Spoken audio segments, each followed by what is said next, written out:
We forget that Israel is a modern-day creation, recreation of a country that has thousands and thousands of year history that gives an opportunity to people of all religions, but particularly to Jews, for a place to come, to be able to express themselves, to be in charge of their own destiny, and to practice their religion, and to do it in whatever ways they want to. This is a particularly meaningful award for me, although let's get serious, it is not for me, it is for a concept, and it is for the people that we hope that will get inspired. Israel needs America, but America really needs Israel as well. This is the only democracy in this part of the world, and it celebrates the same values that we do in America.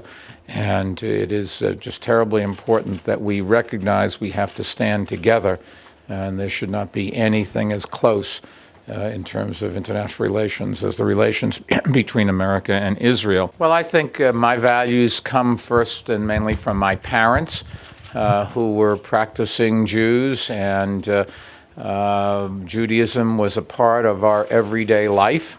I learned all the values that Judaism, and in all fairness, many other religions stand for.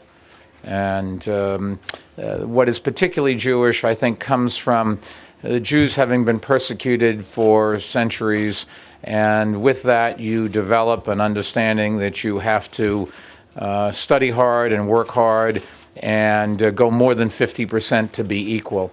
And I think also it has taught me that given the persecution of Jews over time, Jews have a particular responsibility to stand up for the freedoms of other people to practice other religions. And if we want to be able to practice ours, we have to make sure they practice theirs. If you remember, there was a kerfuffle, I think you would say, or we'd say brouhaha, in New York when somebody wanted to build a mosque near the World Trade Center.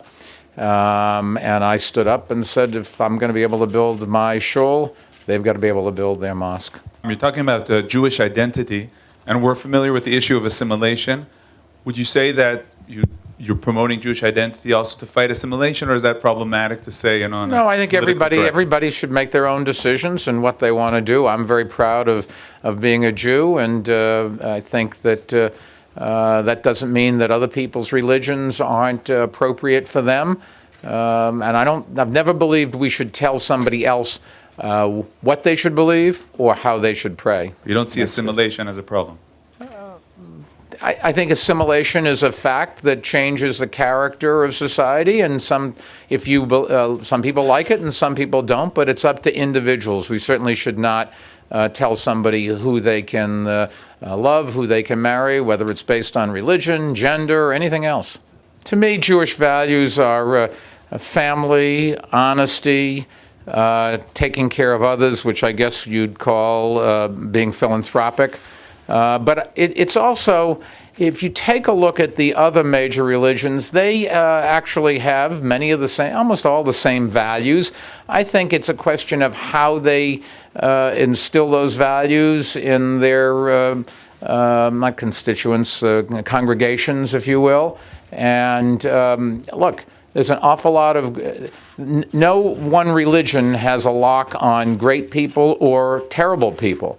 Unfortunately, there's a spectrum in both cases. And to me, the values that I learned from my parents are probably the same values that I hope Christians and Muslims and Hindus and Buddhists learn from their parents. But they're all centered around God put us on this earth and said we should take care of each other.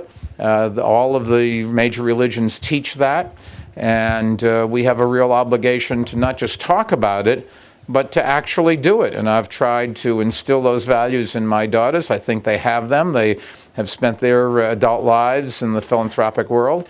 Hopefully they will spend the rest of their lives, or a big chunk of them, there.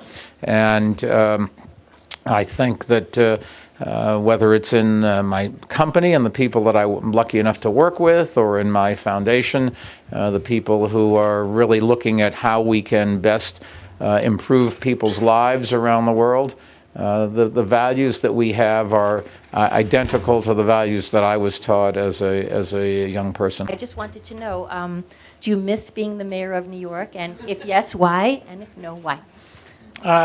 It was 12 wonderful years. There were a handful of days I probably walked out and wanted to slam my fist into a lamppost when I read something that I said that probably shouldn't have said. But with those minor exceptions, it was a wonderful chance to change the world, and I loved every minute of it. But I don't think back. To me, I can tell you what I'm going to do right after this. I can maybe tell you what I'm going to do tomorrow, although that's not important until I get up and see how I have to dress. I look to the future. And I would recommend to anybody a chance to, if you have a chance to serve in public service. My experience was it was a very satisfying, wonderful thing.